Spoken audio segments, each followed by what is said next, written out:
आपने मुझे इतने महत्वपूर्ण विषय पर उत्तर देने का मौका दिया। आप प्रश्न पूछने का उत्तर लेने का, सुन तो लो पूरी बात। चलो लेना देना बराबर करो, आगे चलो। तो इसमें माननीय मंत्री जी ने जो उत्तर दिया है, मैंने पूछा कि भाई डॉक्टर की कमी है तो कैसे विशेषज्ञ डॉक्टर रखे जाएंगे। तो माननीय मंत्री जी ने कहा कि 8,431 पद स्वीकृत हैं और 4,426 विशेषज्ञ चिकित्सकों के पद प्रदेश में स्वीकृत हैं अलग से। तो इसमें एक आंसर तो इनका पहले आया था, अभी कुछ दिन पहले क्वेश्चन पूछा था उमा शंकर सिंह जी ने, उसमें इन्होंने चिकित्सालयों में 19,011 विशेषज्ञ चिकित्सकों की बात की। अब आया है 8,031, इसमें कंट्रोवर्सी हो रही है। फिर जो भी माननीय नेता प्रतिपक्ष जी ने बोला, हमारे साथी विधायक जी ने बोला कि भाई डॉक्टरों की कमी है या नहीं। सबसे पहले तो यही सवाल बनता है, आप किसी सीएचसी पर जाते हैं, पीएचसी पर जाते हैं, वहां सबसे पहले सबसे गंभीर जो परेशानी दिक्कत में व्यक्ति होता है सीएचसी पीएचसी पर पहुंचता बने। और सीएचसी पीएचसी पर हाल ऐसा है, ना वहां हड्डी का डॉक्टर है, ना वहां गायनी है, ना वहां रेडियोलॉजिस्ट तो पूरी की पूरी जगहों पे ही कहीं नहीं है, वहां नहीं, ना वहां पे सर्जन है, ना वहां पे अन्य कोई ऐसा विशेषज्ञ डॉक्टर है। हम माननीय मंत्री से पूछना चाह रहे हैं कि आपके मेडिकल कॉलेज और सीएचसी पीएचसी सहित जिला जो अस्पताल हैं उनमें आपके टोटल पद कितने स्वीकृत हैं विशेषज्ञ डॉक्टरों के, और उनके सापेक्ष पिछले सालों में आपने कितनी भर्तियां की हैं और कितने पद आपके सृजित किए गए। मैं एक और सवाल करूंगा, 2 सवाल पूछूंगा, उसके बाद मैं अनुपूरक की बात रखेंगे कि सरकार ने पिछले 23-24 में 400 पद निकाले विशेषज्ञ डॉक्टरों के, एक बार विज्ञापन निकला, दूसरी बार 500 से ज्यादा डॉक्टर्स का निकला। इसमें कितने डॉक्टर्स विशेषज्ञ आप लोगों ने भर्ती किए या कितना को चयन आप लोगों ने किया, ये माननीय मंत्री जी बता दें।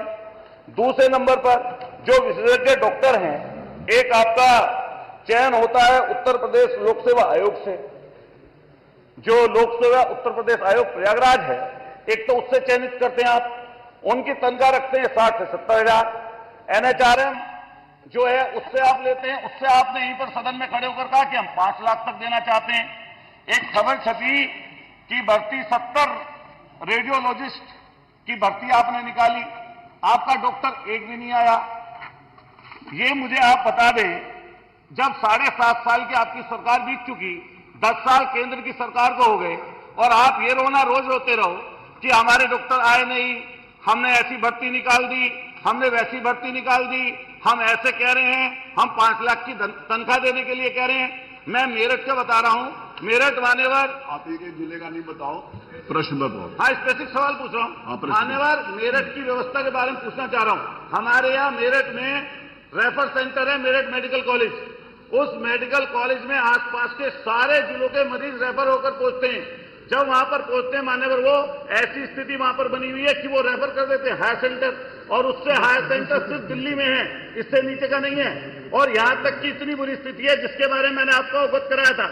माननीय अध्यक्ष जी, आपकी परमिशन से कहना चाहता हूं, माननीय मंत्री से मैं व्यक्तिगत रूप से मिला, और मिलने के बाद में मैंने अपने सीएससी फलावदा का जिक्र किया कि सीएससी को चले हुए 4 साल हो गए, वहां पर गायनी तक नहीं है। माननीय मंत्री जी ने आदेशित कर दिया, प्रश्न करो कि मैं मिला कि नहीं मिला, माननीय मंत्री जी ने आदेशित कर दिया, आज तक आपके कहने पे वहां पर एक डॉक्टर सीएमओ ने वहां पर नियुक्त नहीं किया, तो हम कैसे जानेंगे कि मंत्री जी आपका इकबाल बुलंद है? आपका इकबाल मुझे लग रहा है या तो दिल्ली पहुंच गया या अतुल प्रधान, आप प्रश्न पे आइए सीधा प्लीज। मैं पूछना चाहता हूं साफ स्पष्ट, जो आपने सीधा प्रश्न करिए, निकाला, मैं स्पष्ट पूछ रहा हूं, सीधा प्रश्न करिए, सवाल पूछ रहा हूं, सीधा आप स्पष्ट बता दीजिए कि आपने पिछले सालों में जब से आप मंत्री बने स्वास्थ्य विभाग के, कितने विज्ञापन निकाले विशेषज्ञ डॉक्टरों के, और उनके सापेक्ष आपने कितने डॉक्टरों की भर्ती की? दूसरा, आप जिस तरह एनएचआरएम के माध्यम से 5 लाख की तनख्वाह पर डॉक्टर रखने की बात कर रहे हैं, क्या आप उन डॉक्टर जो पहले से वहां पर काम कर रहे हैं, नौकरियां छोड़ कर जा रहे हैं, क्या उनको भी वही तनख्वाह देंगे या नहीं देंगे? बैठिए माननीय मंत्री। मेरा एक सुझाव है, माननीय सदस्य लोग जो बिच्छी काटने का मंत्र नहीं जानते हैं और सांप काटने के इलाज के लिए ट्रेनिंग करने के लिए घूम रहे हैं, इनको ये पता नहीं जो पीएचसी पर चिकित्सक काम करता है, एमबीबीएस होता है, उसको लोक सेवाएं से 1 लाख रुपया है, और जो विशेषज्ञ हैं उनको 5 लाख रुपया रिवर्स बिडिंग से अंदर है। कुछ उत्तर प्रदेश के कानून के बारे में भी देखो प्रधान साहब, और कुछ ट्रेनिंग करो। उसके बाद अध्यक्ष जी, इनको पता होना चाहिए दोनों चिकित्सकों में अंतर होता है। सबसे बड़ी बात है कि आपने पूछा हमसे है कि अभी तक हमने कितने चिकित्सकों को नियुक्त किया, कितने कार्यरत हैं। हम पूरा बता रहे, पूरी सूची आपके सामने रख दे रहे हैं। प्रांतीय चिकित्सा स्वास्थ्य सेवा संवर्ग के हमारे पास कुल नियमित पदों की संख्या हमारे पास 19,656 है। प्रदेश में हमारे पास नियमित जो कार्यरत चिकित्सक हैं वो 11,123 है। पुनर्नियोजन के माध्यम से, क्योंकि चिकित्सकों की कमी है, तो जो रिटायर हो जा रहे हैं उनको हम पुनः सेवा में ले रहे हैं। ऐसे 347 चिकित्सकों को हमने पुनर्नियोजन से भर्ती किया है। वॉक इन इंटरव्यू से हमने 496 चिकित्सकों को भर्ती किया है। इसके अलावा वॉक इन इंटरव्यू के माध्यम से अभी जो तत्काल हमने नियुक्त किया है वैसे 404 चिकित्सक हैं। एनएचएम के माध्यम से कार्यरत चिकित्सकों की कुल संख्या 2,299 है। अध्यक्ष जी, प्रदेश में विशेषज्ञ चिकित्सकों के कुल स्वीकृत पद 8,431 है। जिला चिकित्सालयों में स्वीकृत विशेषज्ञ चिकित्सकों के कुल पदों की संख्या 4,426 है। जिला चिकित्सालयों में कार्यरत विशेषज्ञ चिकित्सकों की संख्या 2,123 है। पुनर्नियोजन के माध्यम से 226 है। वॉक इन इंटरव्यू के माध्यम से 187 है। एनएचएम के माध्यम से 383 है। इस प्रकार कुल विशेषज्ञ चिकित्सक हमारे पास 2,919 है। इसके अतिरिक्त विशेषज्ञता से जो जनपद स्तर पर जो मानक है, हर हमारे पास जो प्रसूत रोग सहायक अध्यक्ष जी 1167 है। निश्चेतक हमारे पास 1428 है। बाल रोग चिकित्सक हमारे पास 1529 है। रेडियोलॉजिस्ट हमारे पास 150 है। पैथोलॉजिस्ट 175 है। जर्नल सर्जन 1,427 है।